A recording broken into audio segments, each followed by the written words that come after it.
Yeah, 2 minutes.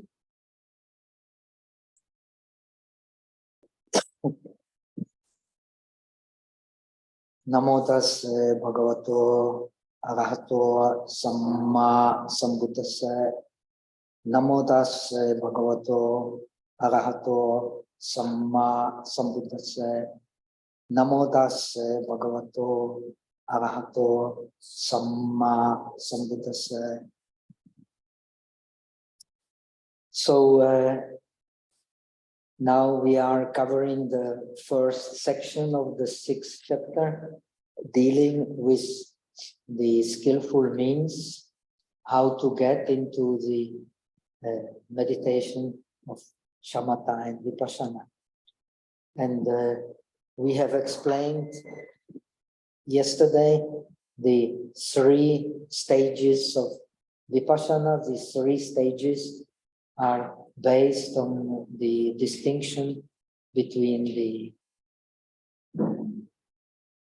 wisdom from hearing, which is concerned with understanding the conceptual image, the wisdom from contemplation, which discerns the qualities of that image, but in terms of rather rough distinctions. And finally, the subtle distinction, the rough distinction, is based on the Chinta Maya Pragya, on wisdom based on contemplation. And this wisdom based on contemplation is basically vitarka. That vitarka in Chinese is translated as searching for the meaning of the object. Then finally, we have the bhavana maya pragya, which can discern the qualities of the object with subtle wisdom.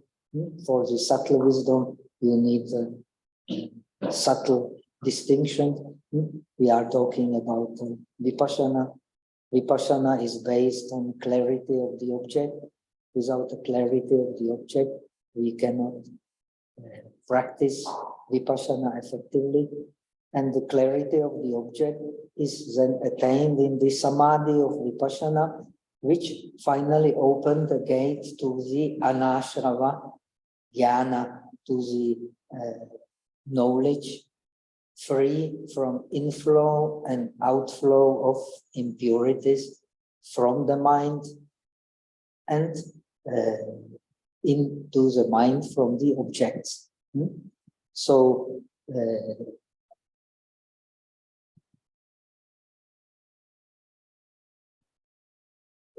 due to the bhavana, due to the bhavana maya pragya, due to the wisdom based on meditation, then we can actually witness the suchness, or we can witness the dharmata. And we witness it because we have, as we have explained before, after realizing the non-reality of the object, then we also realize the non-reality of the mind, which distinguishes the object, which distinguishes the conceptual image. So finally, you attain the equality of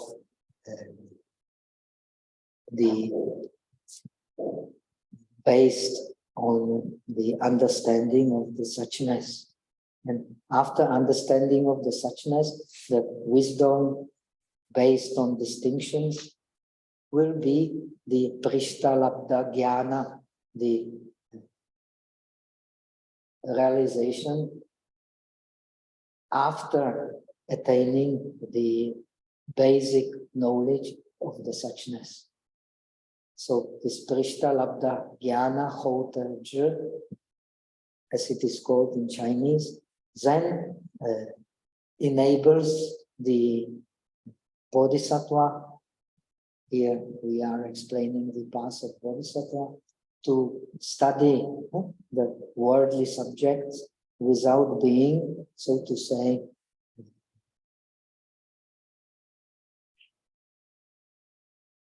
distracted, and penetrate these worldly subjects in order to be able to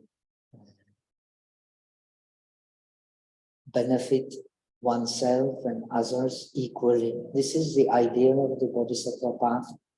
No distinction between the self-benefit and the benefiting of others.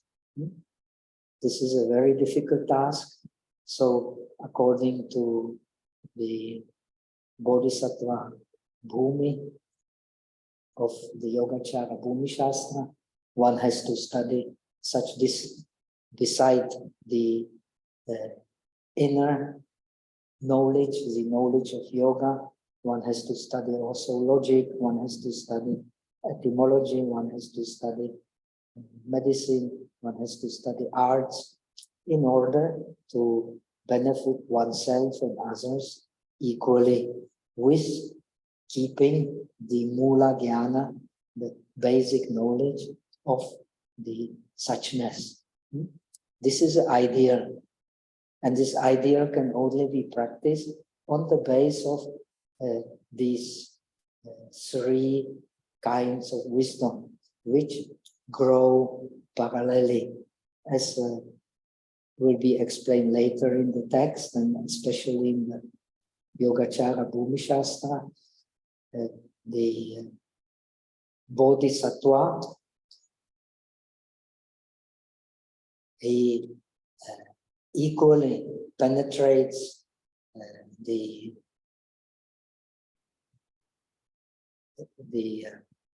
words, the meaning, and that is why he can eventually develop the ability to not only to benefit himself, but benefit others, being familiar with logic, with etymology, and able to explain Dharma according to the ability of the beings. So now we come to the shamatha, that is 11th question. Maitreya also asked the Buddha, how many kinds of tranquility, of shamatha, are there? Let me see the text.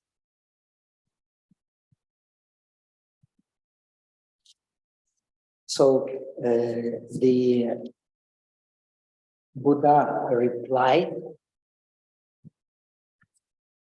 there are also three.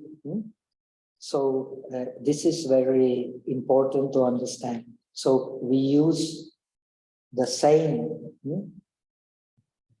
kind of understanding first. That's why the text explains vipassana first.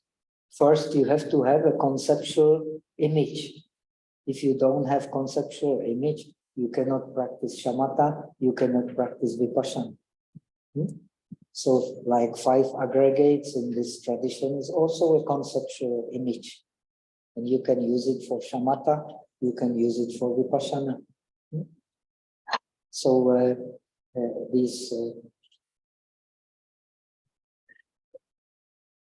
first you have to get the conceptual image, that is same. And this conceptual image, you can either then differentiate by vitarka and vichara, or you can use also vitarka and vichara for the purpose of, as we have explained, the object of shamatha is the continuity of the mind on the non-differentiated object. That means vitarka vichara. Vitarka is a force which leads the mind to the object, or in the explanation of the Visuddhimagga, it is the chittasa aramane aropana, literally planting the mind into the object. If you have a samadhi, normally you don't feel it unless you have a deep concentration. If you have a deep concentration, this force of the vitarka, of leading forcefully the mind into the object, becomes a nuisance. So those practitioners who attain samadhi for the first time, the first jhana for the first time, they encounter a bliss which they have not encountered before and are very, very excited about it. But the old vipassakas, those who have practiced vipassana for a long time and switched to jhana, they also feel immediately the impermanence, the instability of impermanence, unsatisfactory state of impermanence, and the selflessness of the impermanence due to that force dragging literally the mind to the object and not letting it leave the object. According to the northern Abhidharma, it is a force of the will and differentiation. Mati and Chetana. Mati means differentiating wisdom. This is a special word in Sanskrit, differentiating wisdom. And this vitarka plants the mind to the object and using the rather gross will and rather gross differentiating wisdom. In case of vichara, vichara is like massaging the object, it's very subtle. And again, it is the same force of will and subtle differentiation. But here, these forces, they are used for to stay with the object, observing here the non-differentiated image.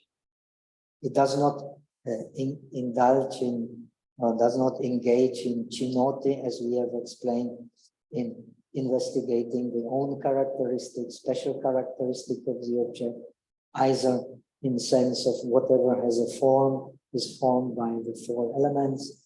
Four elements in this tradition are also just the bijas, the seeds in the consciousness.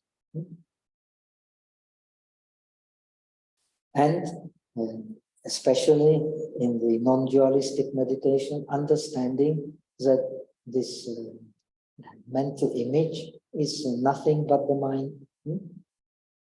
So you stay actually with the same mind. Why?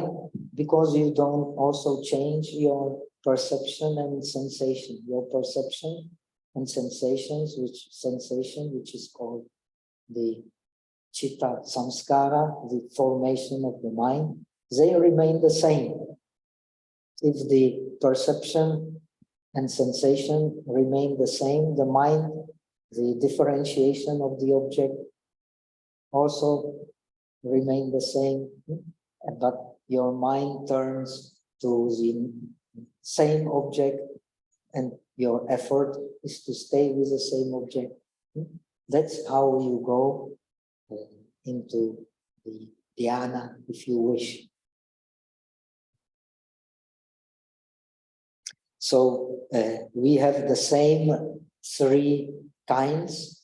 These same three kinds appear on the same conceptual image of the object, which is called in Chinese tung fan. Literally means it is similar to what you have grasped with the senses, but not the same, because it is a conceptual image. Only the mental consciousness, only the sixth consciousness can discern the concepts.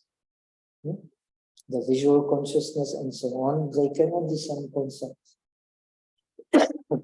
So in the first case, in Vipassana, you use Vitarka and Vichara to analyze the own characteristics and the common characteristics of the conceptual image, either in the sense that they are the four elements or based on the four elements, or the colors, sounds, and so on, they are also based on the four elements. They cannot appear without the four elements. And also you see very clearly that that is just like the image in the mirror. It is not separated from the mirror.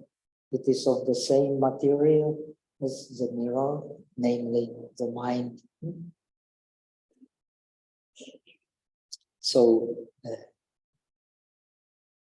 we have three kinds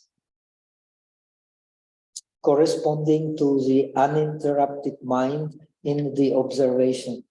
So they correspond to the three stages: the stage of the discerning the conceptual image, the stage of investigating the conceptual image, and of detailed or thorough understanding and investigation of this conceptual image as being nothing but the mind itself, or as being based on the four elements, and four elements, they are, in this tradition, the seeds of the mind. So they are this alaya, we have explained, as the aspect of representing the reality and also of receiving the reality as it is represented by the seeds of the previous experiences.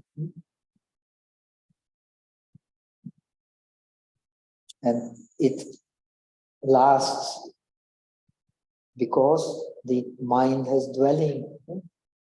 That's why alaya is called adana. And this dwelling is dwelling actually in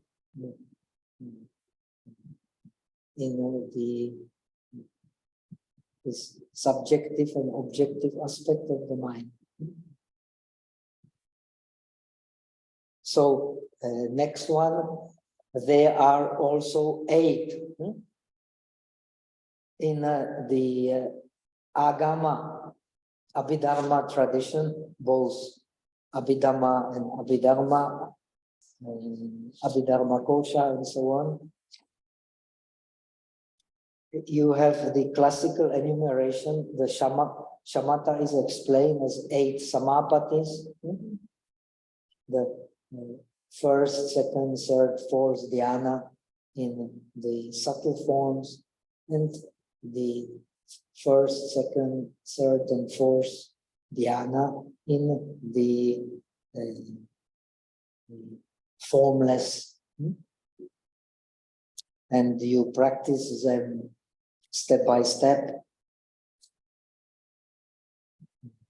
When you attain the first dhyana, then you attain it due to the service of the vitarka and vichara, which brings the mind to the same object and does not allow the mind to leave the object.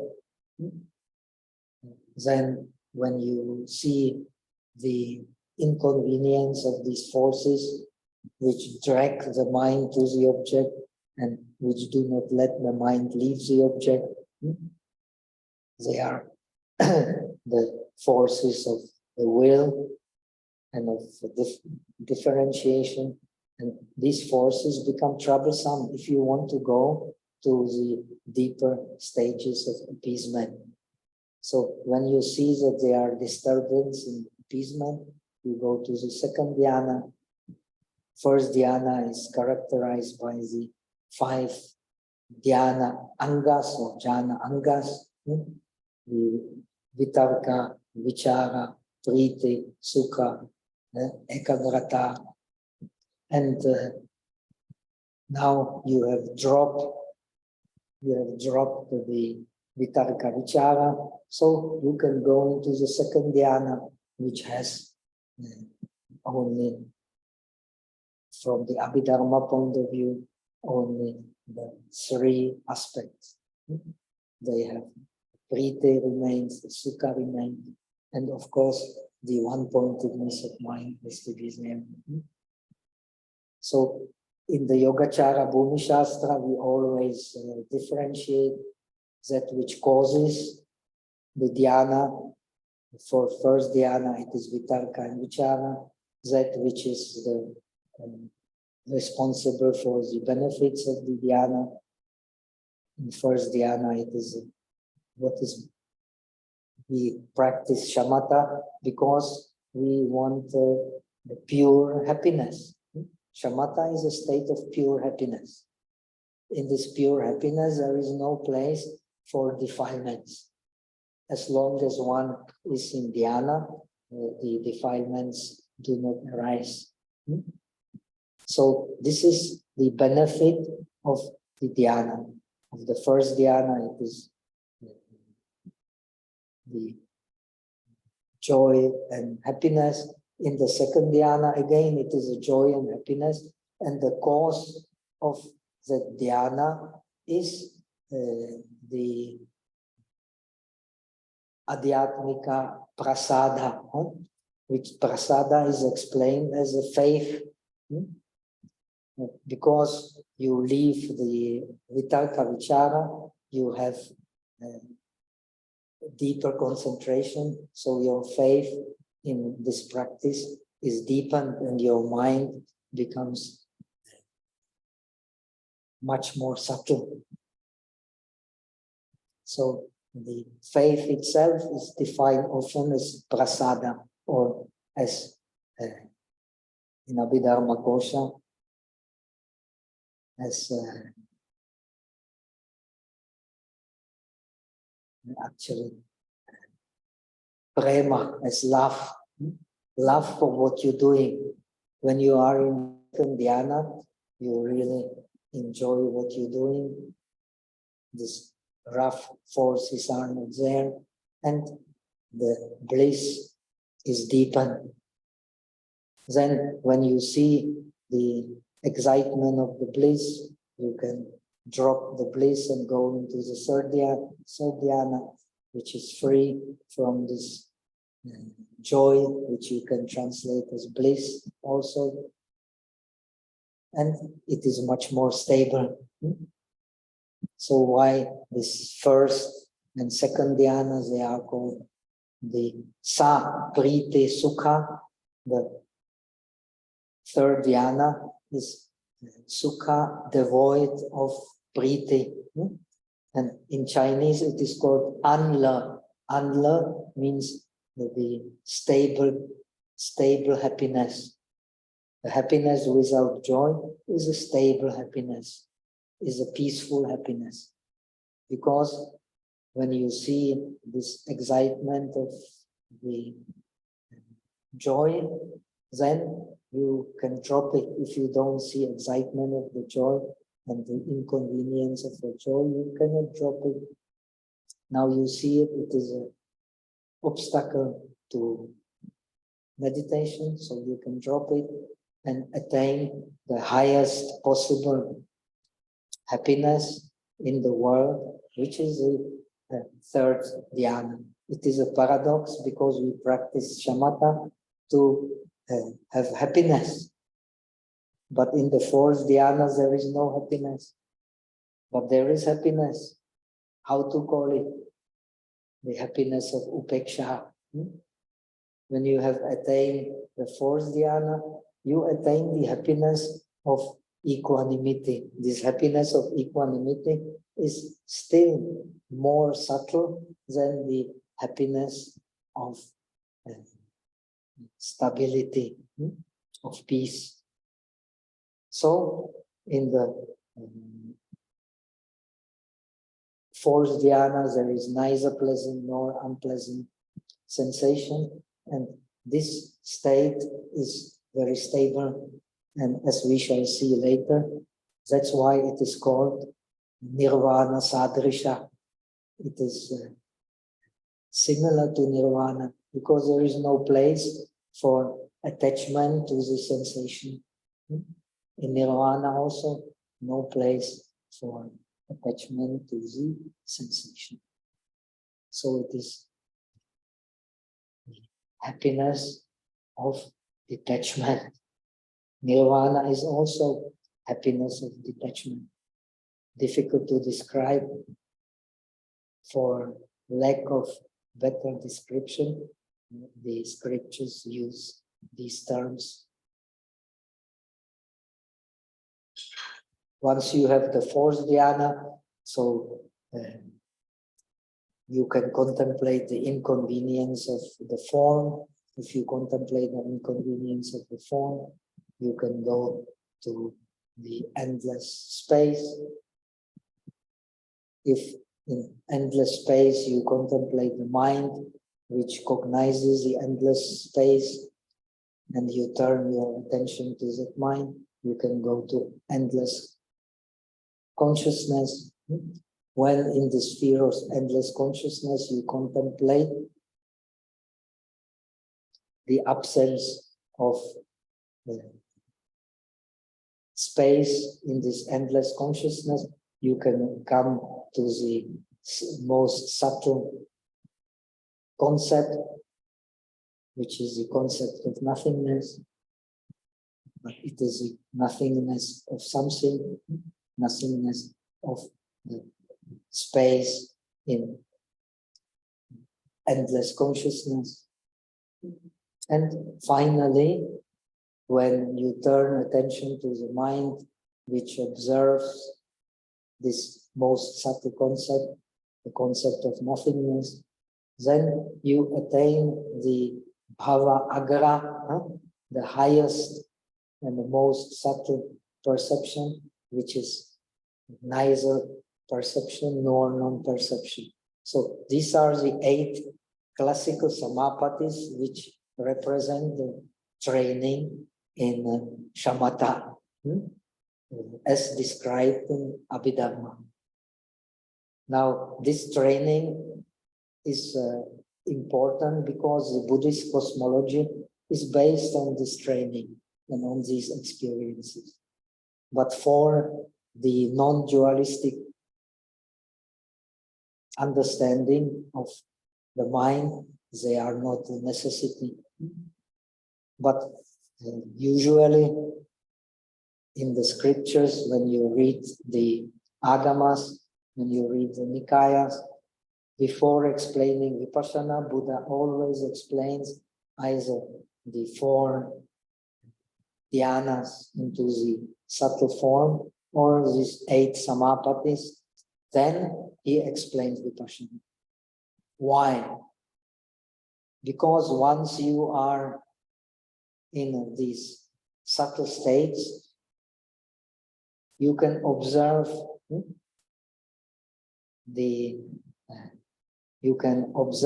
mind, which stays in the dhyana, and you can observe that mind as being impermanence, non-satisfactory, where you can observe it in the bhavanga, in the base of the mind, which is more or less corresponding to the concept of alaya.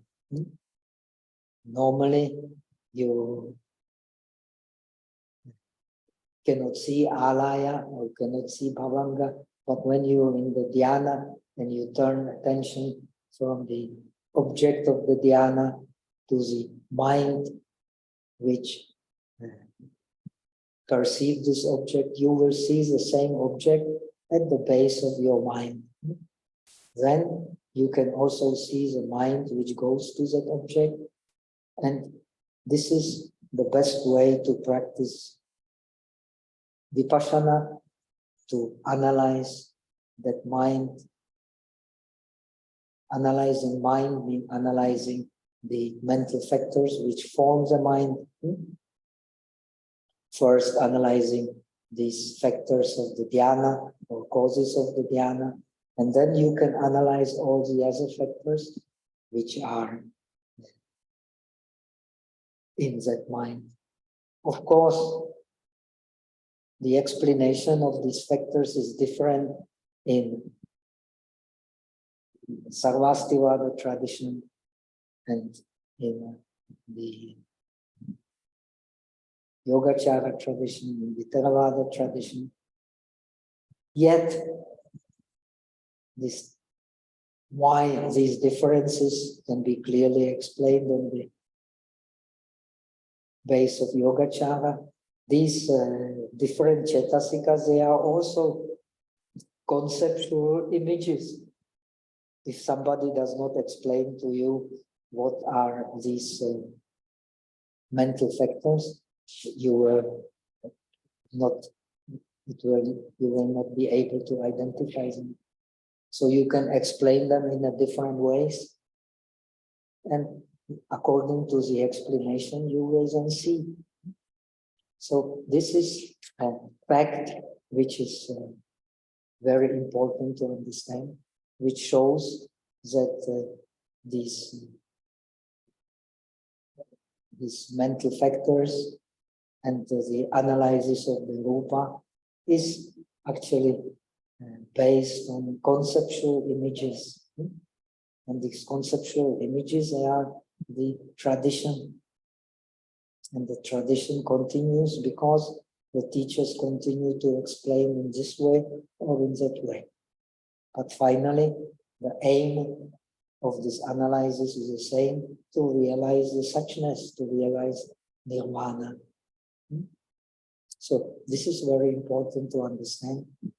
We can never get tired of emphasizing this, because due to this you can see clearly the advantage of the Yogācāra approach.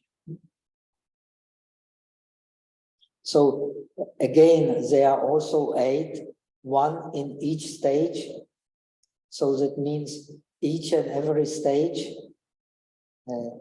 from the first dhyana to the 4th dhyana of the arupa,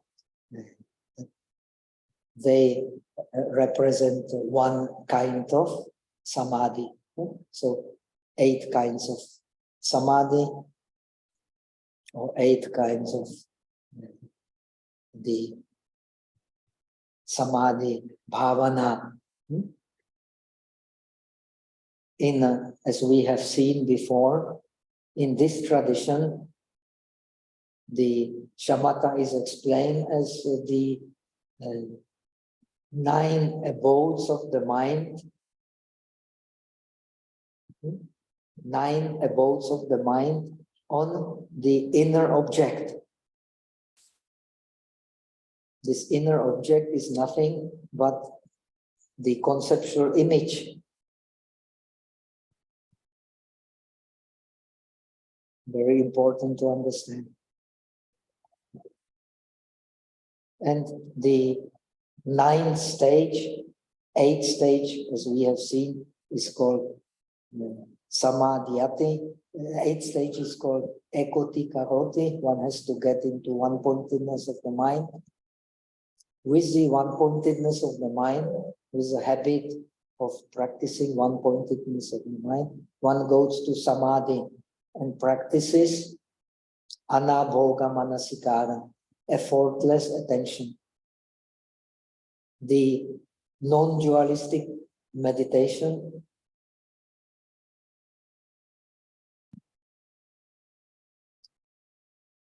does not emphasize so much the 8 samapattis as the content of shamatha, but it emphasizes this effortless attention.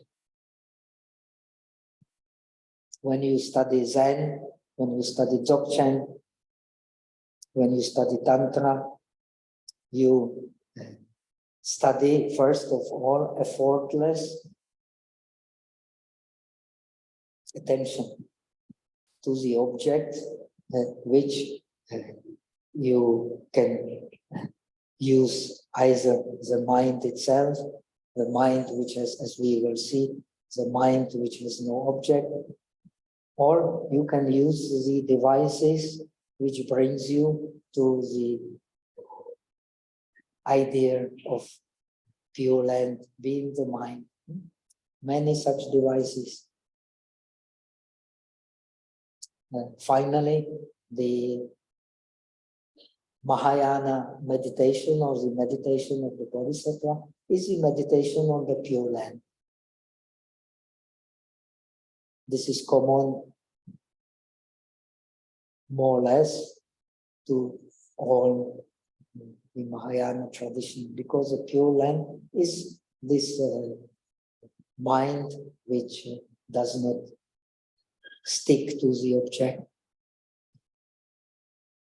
And the mind which does not stick to the object can develop a great creativity.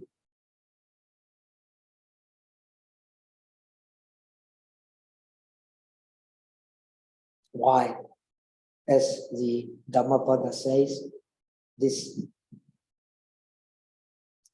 phenomena, they are manomaya, manoseta, they are contained in the mind, and they are led by the mind. So you can create the devices to enter the pure land of the mind, which is not different from the suchness. The suchness is, as we have explained, the skillful means for purifying the mind. Meditation on suchness is the meditation on purifying the mind. This should be clear. And for that meditation, you can use all kinds of devices, all kinds of skillful means. And that is also inseparable from these concepts of shamatha and vipassana.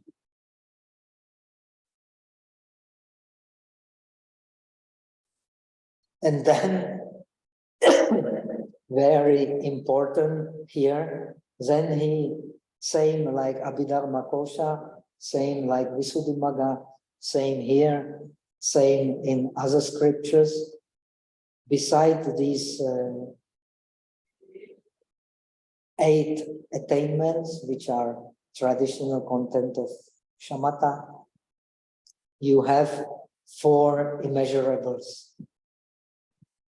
4 immeasurables are special meditation. That's why they are also dhyana.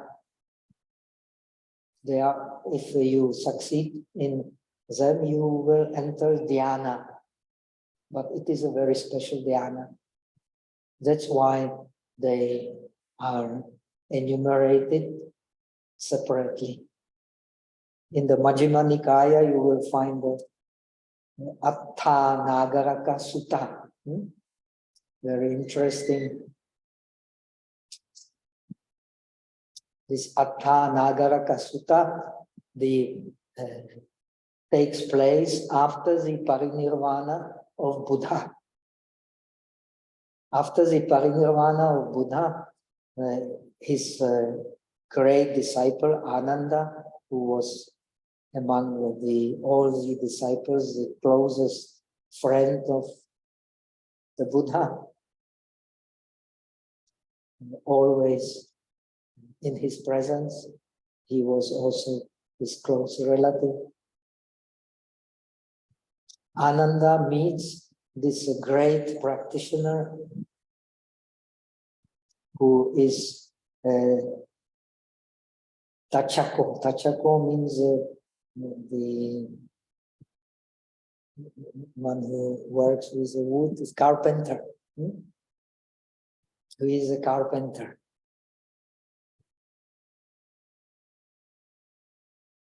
But he is a very great practitioner.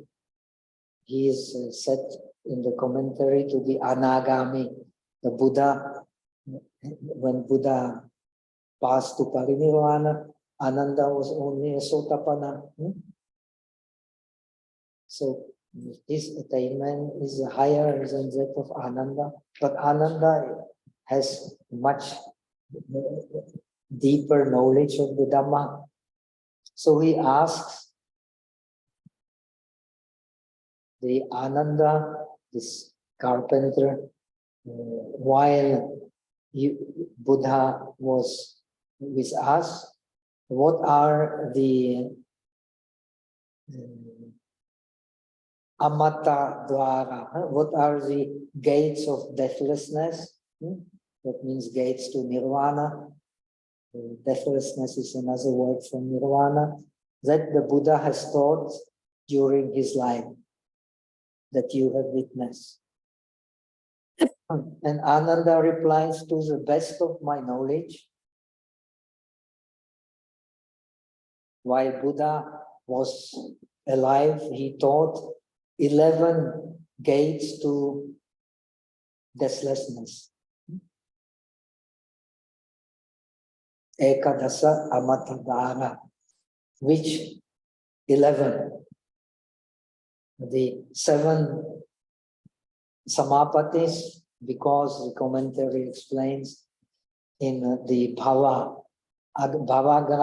you cannot practice vipassana. According to commentaries, only the mind of the Buddha is so subtle that he can practice vipassana. Distinguish clearly the object of the neither perception nor non-perception. Nobody else can do it. So subtle is the mind of the Buddha, and so deep is the samadhi of the Buddha. So you have 7 objects in which you can practice vipassana, as I have explained, by observing the mind in the dhyana and discerning its impermanence and impermanence of the mental factors which form the mind. Without the mental factors, the mind is, strictly speaking, not formed. So the 4 remains. Which 4? These are precisely our 4 immeasurables. Why? They are explained separately. If you practice the kasinas, the 10 kasinas, you can also make the object immeasurable. No end to the color. The red color you can spread to infinity, no end. But it is not the same. Here you spread your object to the infinity, but within this object, still you can be aware of the differentiation. So there is no differentiation in differentiation, there is differentiation in non-differentiation. This is a wisdom of the 4 illimitables, which, so to say, are openers to nirvana, or here especially to nirvana in the non-dualistic sense, to suchness. So practicing the 4 illimitables is the possibly the best skillful means to understand the suchness in which differentiation exists parallel to non-differentiation, and non-differentiation exists parallel to differentiation.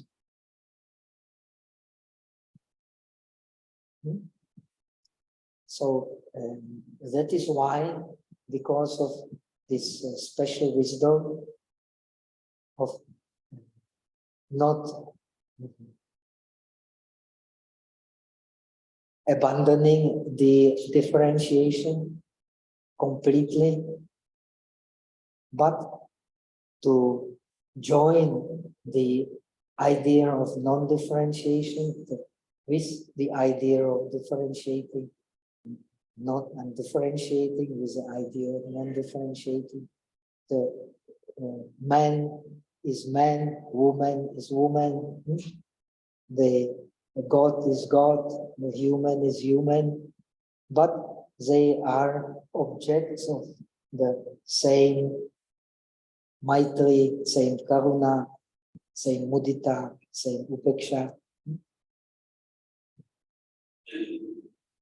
So this is a powerful, skillful means for understanding the idea of suchness, which exists in the world as well in the highest reality. So here we are with the explanation of the shamatha, and we can go to the next question. Maitreya also asked, you say that they are tranquility, shamatha, and observation, vipassana, that are in accord with the teaching. They are literally yifa, which are based on the Dharma. That would be the literal translation. And they are shamatha and vipassana that are not based on the Dharma and not in accord with the teaching. To what do these expressions refer? That's more or less what also the Chinese, this is a very good translation indeed.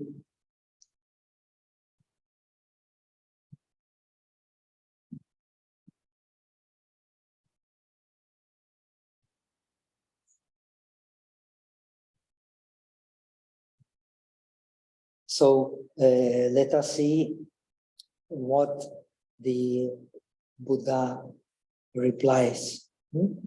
What is important to understand that this this teaching is the object, as we have explained before. Fa is here the object. It is of the wisdom from hearing, wisdom from contemplation, and wisdom from meditation. This is what is meant by the based on the Dharma. So based on the teaching, in order to understand the teaching, you need these three kinds of wisdom. So Dharma is also the teaching, and Dharma is also the way the things are. So to understand, we refer to Dharma as teaching in order to understand the Dharma in the sense of the way the things are. And of course, the true Dharma, the highest Dharma, is Nirvana. And Nirvana you can only understand through the service of the three kinds of wisdom.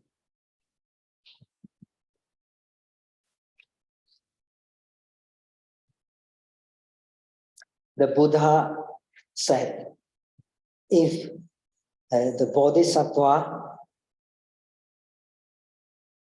attain shamatha and vipassana in terms of the meaning of the teachings, so that means based on the Dharma,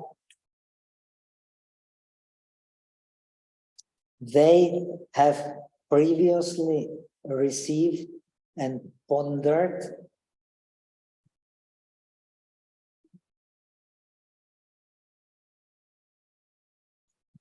that is called tranquility and observation in accord with the teaching. So this is rather subtle. It explains, we have explained before that in order to understand the Dharma, the teachings, first you have to understand that these teachings, they are conceptual images. So first you understand the image, the nimitta. Then you understand these conceptual images. They are based on names. The names give to them self-existent nature.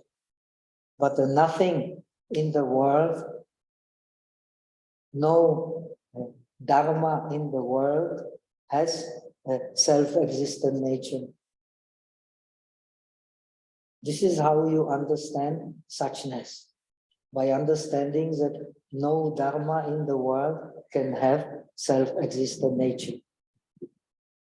And by this awareness, you get the realization. Realization is the awareness that no Dharma whatsoever can have a self-existent nature. Whatever is based on differentiations is only the worldly reality. The highest reality cannot be based on differentiations. And differentiations, they are based on conceptual images. And these conceptual images, they are based on names. And the names give to them the idea of self-existent nature. But there is no such thing as self-existent nature. The self-existent nature of the mind is precisely the emptiness of the mind, the suchness of the mind. This is what is to be found in the non-dualistic meditation. So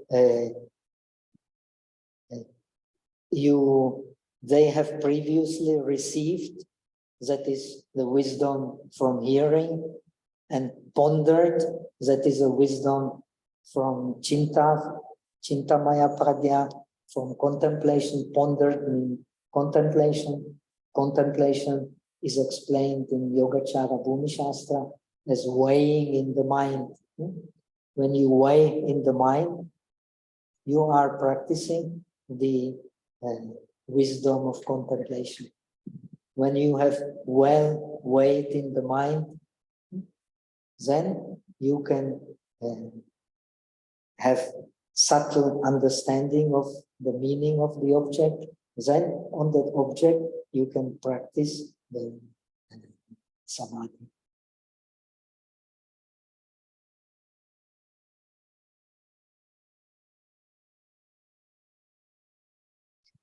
Samadhi of shamatha or samadhi of vipassana, as we have seen before, is based on the conceptual image. That's why in our explanation, first come vipassana, then comes shamatha, because first you have to have a conceptual image. Then you either analyze this conceptual image in terms of savikalpa, pratibimba, the image with vikalpa with differentiation, or nirvikalpa pratibimba, the image without differentiation. When you use the image without a differentiation, then you stay with the same image. You do not change that image. When you differentiate the image, then you change the image, of course.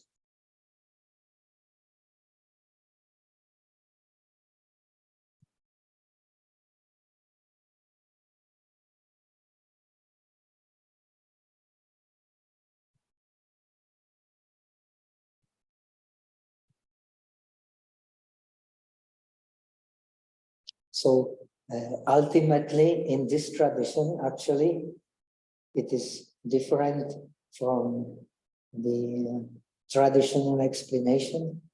It is rather shamatha, which leads you to the direct realization of the ultimate reality, to the realization of the chitta matrata in this tradition of the mind only. And it is a vipassana which gives you the penetration of the worldly reality, which is based on differentiation.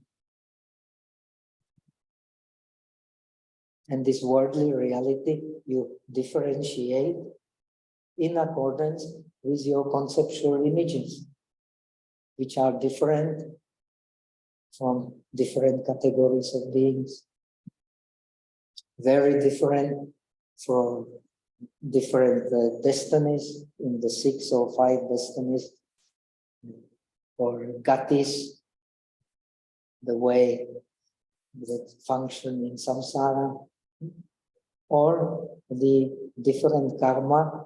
Each being has the different karma, therefore no two beings are the same, and no two beings have exactly the same differentiation.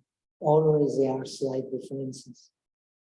This is the wonder of the Dharma.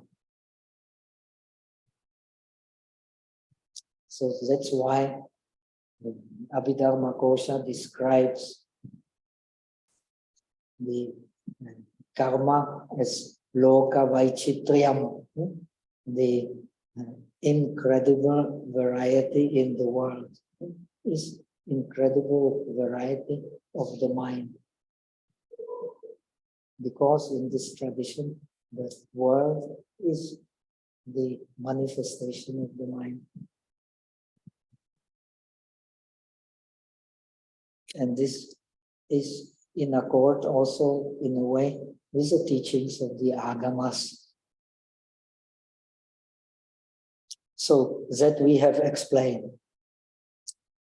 If bodhisattvas do not await the teachings to be received and pondered, that means wisdom,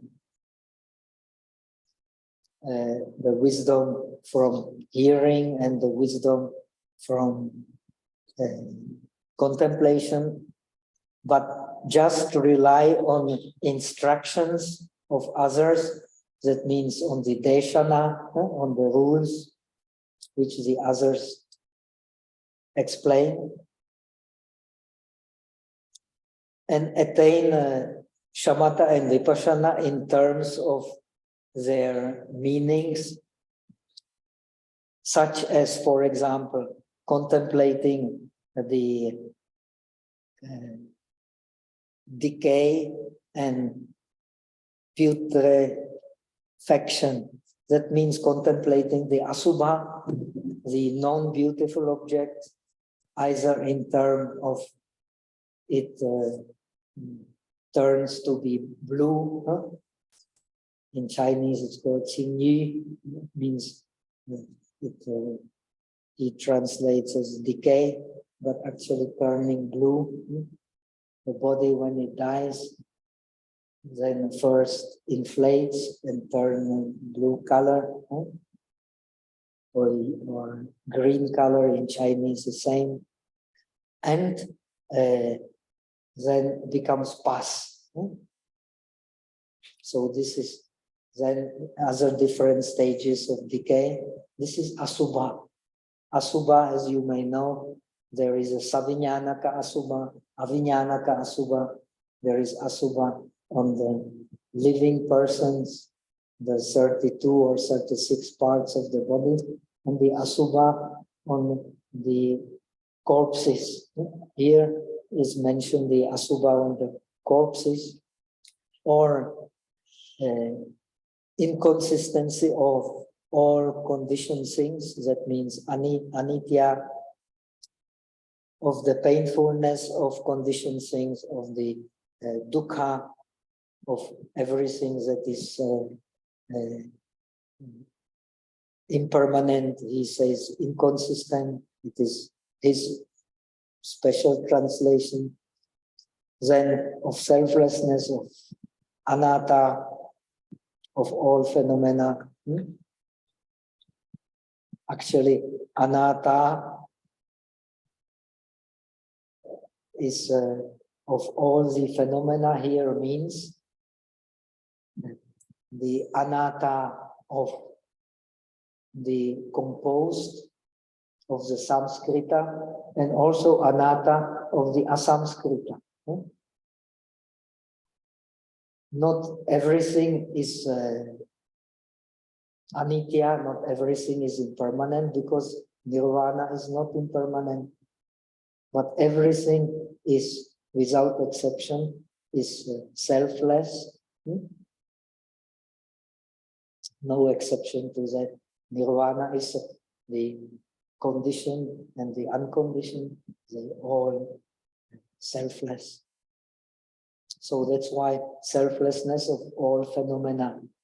He does not even mention of all the persons. Among the Mahayana or non-dualistic meditation emphasizes impermanence of all phenomena. The Agamas emphasize the impermanence of the person. So here it is emphasized, it is a non-dualistic teaching, selflessness of all phenomena, or nirvana as ultimate quiescence. So these are the 4 Dharma seals, Dharma mudra, impermanence, pain of impermanence, or unsatisfactory state of impermanence, selflessness, here of all phenomena, not only of that which is impermanent. And finally, the nirvana being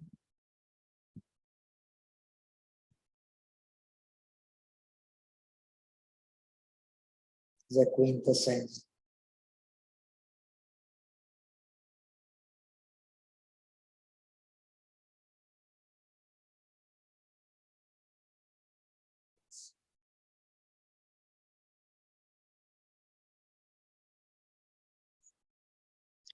And so it means being shanta, teaching. The ultimate appeasement does not come from dhyana with an object, it comes from dhyana without an object to be grasped. So it comes later. We will learn the 4 or 3 gates to nirvana: emptiness, shunyata, signlessness, animita, and desirelessness, apranihita. So they are the gates to the ultimate appeasement. Here translated as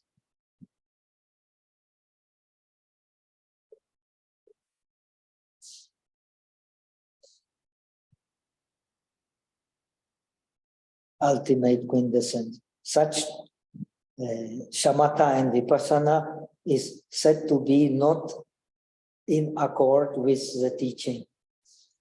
This is very interesting. Huh? So it means more or less. It is explained. Let us read the remaining paragraph. Then we explain, because they attain shamatha and vipassana based on the teaching, based on the understanding of the teaching, penetration of the teaching. I define enlightened beings who practice in accord with the teaching as beings of keen faculties, tīkšnendriya. So if you practice according to Dharma, that means you have penetrated the meaning of the Dharma, and you practice based on your penetration. You have penetrated the meaning of the ultimate reality. You have penetrated the meaning of suchness, having received it correctly, having pondered over it correctly, having weighted it correctly in the mind, and then having used this understanding for your meditation. You are, in this non-dualistic tradition, you are the Dharma Anusari. You are practicing according to the Dharma. If you are Dharma Anusari, then when you have a realization, you are Drishti Labdha. You have attained the correct direct seeing. Then if you practice in accordance with the instructions of your teacher, who explains to you this object that you can hold, based on the Agama explanation of the 4 foundations of mindfulness. You analyze the rupa, you analyze the sensations, you analyze the mind, you analyze the process of purification separately on the base of impermanence of all the phenomena of the 5 aggregates and so on. So in this tradition, you are based on faith because you believe, rather than penetrating the meaning of the suchness, you believe in these instructions without having penetrated the suchness, and you practice according to the instructions. So you practice in a purely analytical way, only getting disenchanted from impermanence, turning away from impermanence, as described in the 4 foundations of the mindfulness. So when you get nirvana from the impermanence, when you get vivarjana, you turn away from the impermanence, you can attain through your faith in this practice you have received from your teacher, you can attain the suchness. But this attainment is called you are then practicing based on faith, Shraddha Anusari, and then you attain the what is called in Chinese Xin Jie, you attain the understanding of your faith. That means the penetration of your faith. So the one who contemplates on the suchness in the way as has been described before, and he does not need any particular object to meditate on. He can meditate directly on the suchness and see that all that arises in the suchness. And then meditate on the mind which does not hold any conception or image. And this, according to the scripture, is Tikshnendriya, the one who gets instructions on the impermanence, on the 5 aggregates and so on, and the traditional way. He has not, he cannot use the idea of suchness. So in this tradition, he cannot be called Tikshnendriya. His intelligence is of lower degree. It does not mean he has no intelligence. He may have a very sharp intelligence, but he does not understand suchness. So understanding suchness in this tradition, contemplating on suchness, that is why this tradition also gives such emphasis on logic.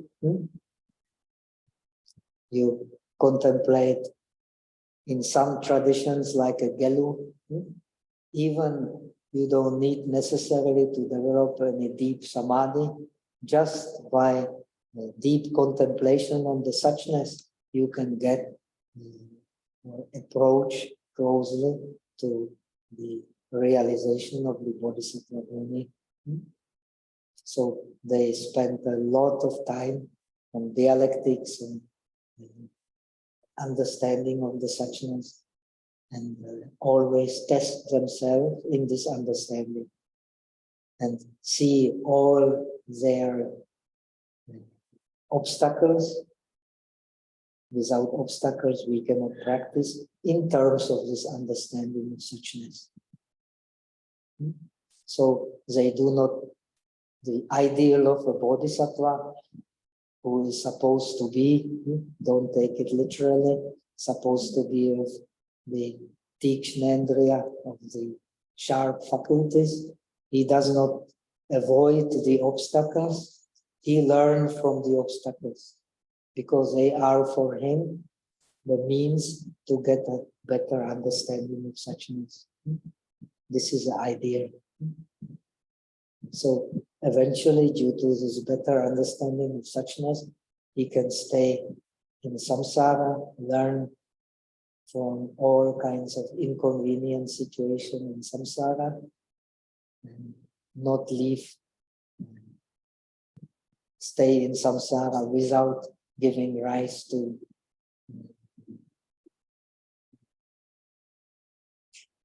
powerful defilements.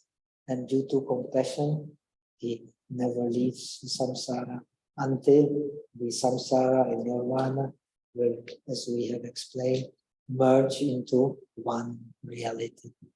This is the idea of the non-dualistic practice. So today we have talked enough. Let us finish here, and we have some time for questions, if there are any.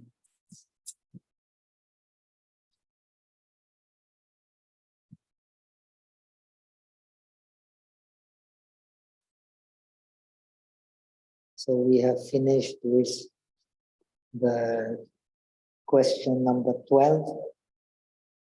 This section on the skillful means for understanding the suchness. We have 18 questions. So maybe next time we will be able to discuss the rest, or in the coming 2 sessions, and then we can have some summary of the following parts of the 6th chapter.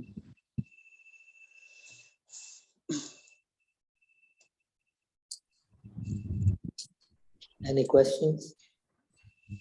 Bhante, Vipassi has a question. Hi, Bhante.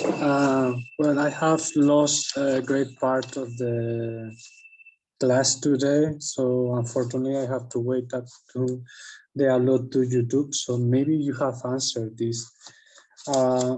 My question is kind of technical question regarding of how to practice the samatha on ultimate reality or the objectless or the non-abiding samatha, because sometimes I think I'm practicing and sometimes I think, oh, I don't know if I'm practicing or not.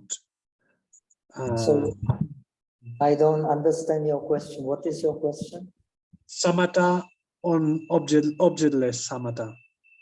Objectless samatha is very easy. You don't take any object in the mind and you have objectless samatha if you can do it. It's very easy. But you have to practice for a long time and you will not be able to do it because unless you have a deep concentration, it is difficult.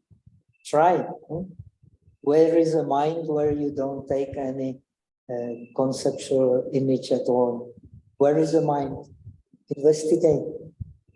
If you can stay with that mind, that is objectless. But you will have to stay for a long time. Otherwise, it is not samadhi. In that objectless, there are objects arising, but the mind don't grasp to it, or there are no objects at all? If it is objectless meditation, how can there be object? So there is nothing, there is no nama, no rupa, no panyatis, anything of anything at all. That is not true. There is something, but it is not what you think it is. There is appearance, but no reality.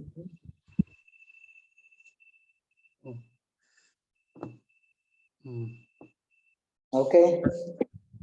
Yeah, okay, but I don't grasp it. Well, it takes time, huh? So you try. It's not when, for example, we are contemplating as anatta, the dhammas arising, that we don't grasp to it. It's not that, right? What anatta? Anatta is everything. Touchness is anatta. So what is the problem? For example, when we are contemplating the rupa or the vedana or the sanya as anicca or dukkha, when we are taking one gate of this, there are dhammas arising, but we are then not... you can attain suchness through differentiating mind, which is inferior to non-differentiating mind. Differentiating mind only works on the worldly reality. It cannot work. It cannot approach the reality beyond world. Differentiated mind cannot go beyond the world, but it can turn away from the world. It is possible, but that is based on faith, no? Yeah. So how we do the other one? The based on... Well, you just try how it is. How can I tell you? You try. If you don't take any object, what will happen?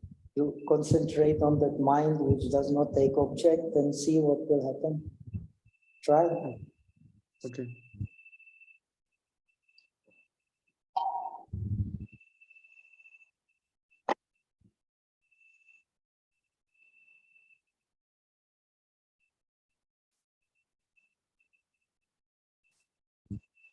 Any question? There is one question, Bhante, in the chat box. Can you walk through an example of how to turn a differentiating image into non-differentiating image? Very easy. You turn to the mind which sees the differentiating image and you discard the differentiated image. And then you are without image.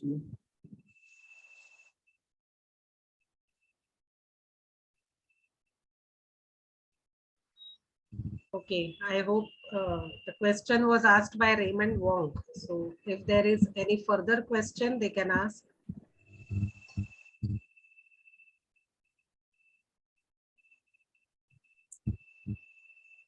Well, it is a habit. Unless you develop this habit, that is why it's not easy to understand. That's why you need to contemplate for a long time, receive the object, then weigh this object in the mind for a long time.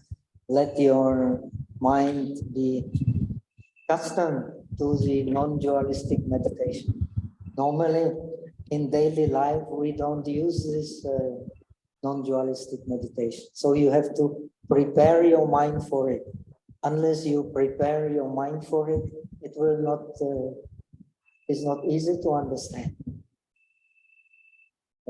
If you explain the 5 aggregates and so on, it is rather easier to understand. You grasp it because you have faith that it is indeed so. Then it is much easier to get into meditation on that. So, but it is not contradiction. Only this meditation without object, as the text says, demands very sharp intelligence. Especially nowadays. Nowadays, people are always distracted. I am now at the university campus, almost every student walking and watching the telephone, always looking left, looking right, always busy in seeing many things. So how in this conditioning you can understand non-dualistic meditation? It is very, very difficult. So in ancient times, people like Huineng, who is the founder of the historical founder of the Zen tradition in China, he just heard he was collecting, carrying the wood from the forest to sell at the market to feed his mother, old mother, and he heard in the temple a monk explaining the Diamond Sutra, saying that that one should give rise to the mind without letting it dwell anywhere. Just hearing this one sentence, Shen Qi Xin Er Wu Suo Zhu. Just hearing this simple sentence, he could immediately have an idea how to practice non-dualistic meditation. But in our conditions, we will have to prepare for a long time, practice, because our faculties are very dull. So like myself, practice for a long time, meditation with an object, practice the 4 foundations of mindfulness according to the Satipatthana Sutta. And then you can study maybe the 4 foundations of mindfulness according to Yogācāra, which are more attuning to the understanding suchness. Or you can study some scriptures of Kumarajiva, preparing for the meditation of on suchness with the help of objects. And then we attune to it. Without attuning to it, it's very difficult to attain it. But it is possible, why not?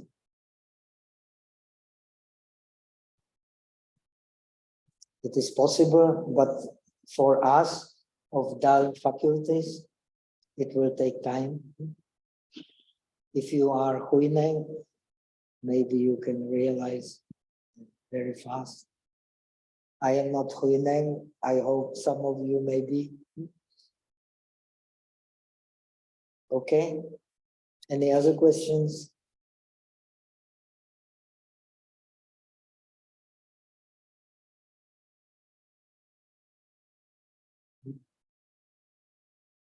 So let us transfer merit for the benefit of all sentient beings.